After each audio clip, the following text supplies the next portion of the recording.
কিভাবে যাবে ঈশ্বরচন্দ্র বিদ্যাসাগরের জন্মভূমি বীরসিংহ গ্রামে? তো চলো সেই রাস্তায় আজ তোমাদের দেখাই বং ক্যাবের সাথে। ঘাটালের ব্রিজ পেরিয়ে সামনের দিকে 100 মিটার এগোলেই কিন্তু তোমরা দেখতে পাবে ডান দিকে রয়েছে ঘাটাল বাস স্ট্যান্ড। আর ওই সেন্ট্রাল বাস স্ট্যান্ড পেরিয়ে কিন্তু সামনের দিকে ওই রাস্তা ধরেই আরও 200 মিটার এগোলে দেখতে হবে একটা তিন মাথার মোড়। তো ওই মোড় থেকে কিন্তু আমাদেরকে বাঁ দিকে নিতে হবে। আর এখানে ডান দিকের গাড়িগুলো কিন্তু ঘাটাল পৌরসভার দিকে চলে যাচ্ছে। তো বাঁ দিকের ওই রাস্তা ধরে কিছুটা এগোলেই মাথার ওপর দেখতে পাবো একটা মাইল বোর্ড।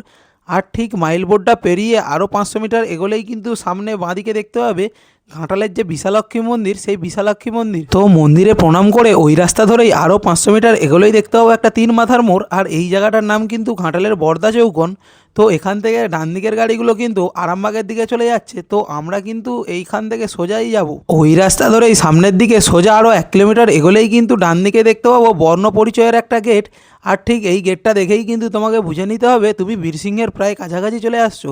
এই গেটের ভেতর দিয়ে এই ডান দিক বরাবর সোজা কিন্তু 3 কিলোমিটার এগোলেই সামনে দেখতে পাবে একটা বড় গেট। আর আর ওই গেটটা দেখেই কিন্তু তুমি বুঝে যাবে যে তুমি বীরসিংহ গ্রামে চলে আসছো। আর বীরসিংহ গ্রামে আসলেই তো হবে না, বিদ্যাসাগরের জন্মভূমিতেও যেতে হবে।